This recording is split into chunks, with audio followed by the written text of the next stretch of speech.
Visual Studio Code uses code lens to display inline information and actions above code elements such as methods and classes, showing references, test execution options, and Git history.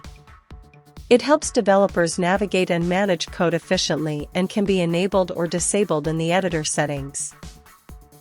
To disable Code Lens in Visual Studio Code, open Settings, search for Code Lens, and uncheck the Editor Code Lens option or set Editor Code Lens to false in Settings JSON.